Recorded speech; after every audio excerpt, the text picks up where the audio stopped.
Përshëndetje të nderuar miqtë e mi, ja ku po ritakohemi sërish me mua Tirona Lilin në kanalin Monitor TV, nga kjo studio kaq e bukur, nga kjo studio kaq pozitive, duke komentuar ngjarjet që na kanë trazuar, na kanë dridhur të gjithëve. Ju e dini shumë bukur që unë 2 ditë para komentova zonjën e nderuar Iqbale Huduti, e cila përflitet që do t'jetë pjesë e reality show-t më të madh shqiptar Big Brother VIP Kosova. Për herë të parë, një grua me shami në një reality show, jam i bindur që në qoftë se zonja Iqbale është lajm i vërtet që do t'jetë pjesë e këtij Big Brotherit, do të krijon një dinamik të madhe dhe ndoshta ju do t'jepni mendimin tuaj. Çfarë do të bënte një zonjë e tillë në atë shtëpi, kur aty do me thënë je në 100 kamera, është përditshmëria jote, është gjithçka transparente, është gjithçka e dukshme, do me thënë si një grua do të ballafaqohej me këtë shtëpi, por edhe a e lejon feja që të jesh pjesë e Big Brotherit. Tani, unë nga hoxhallarët kam dëgjuar që është haram, por në videon që unë e kam postuar në Facebook, ka reaguar zonja Iqbale Huduti, dhe zonja Iqbale thot kështu: një gjë thot po ua them, se profeti Muhammed, paqja qoftë mbi të dhe familjen e tij, ka jetuar me një shoqëri më të degeneruar, thot zonja Huduti, të shfrenuar, thot, madje edhe para syve të bijës së tij të vogël Fatimes e kanë rrahur me shuplak, thot zonja Huduti. E kanë gjuajtur me fekale deveje nga barku i saj.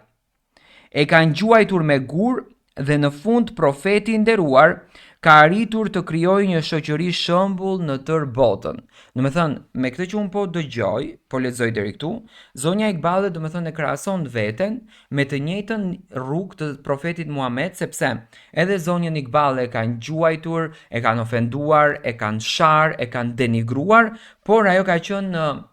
e fuqishme në veten e vet. Më pas thot ajo: në Big Brother së paku do t'jenë vëllezërit edhe motrat e mia që jemi të njëjtit besim, por me stil jetese tjetër. Besoj shumë se sakrificat e mia 40 vjeçare, si një grua e parë në shtetin komunist me mbulesë islame, do të shkëlqejnë me imazh vlerat dhe qëndrese të fortë si një muslimane dhe nuk do t'ja marr fytyrën vetes, thot zonja Huduti. Kam kalitur shumë vlera morale nga padrejtësitë që mi kam bërë kjo shoqëri komuniste, e tani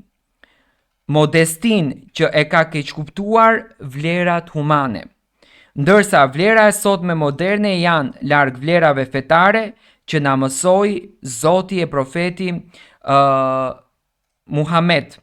Moral të përsosur, thot. Dhe thot më pas, faleminderit, thot, miku im i nderuar Tiron. Me gjithë dëshirën do të pranoj të jem në një lidhje telefonike, por të shohim, thot, se si do të vinë gjërat. Që nuk kupton, do me thënë, zonja Iqbale thot që Big Brotheri nuk është, me këtë që unë e kuptova në fakt komentin që ka shkruar, Big Brotheri thot nuk është një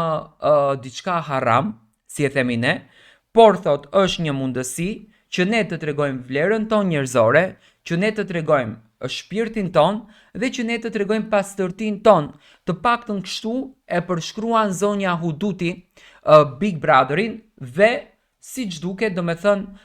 nuk paragjykon, nuk ka treguar, nuk ka dhënë një detaj në qoftë se do t'jetë apo nuk do t'jetë pjesë e këtij reality show, nuk ka shprehur një dëshirë në fakt nga kjo që unë lexoj për të qenë pjesë e këtij reality show, por ajo nuk e ka gjuajtur në tokë, do me thënë, ajo e ka krahasuar veten me profetin Muhammed, me rrugtimin që ka bërë profeti Muhammed, dhe thot që profetit Muhammed, shoqëria e tij e degeneruar, zonja Huduti thot kështu, e kanë gjuajtur, ja kanë bërë të gjitha të këqijat, por me qëtësi, me zgjuarsi, me dashuri, ai e ka rregulluar të gjithë shoqërinë, që në këtë rast, do të thënë, zonja Huduti, nëse do të hynte në Big Brother, do të drejtonte shoqërinë shqiptare. Dua të marr mendimin tuaj.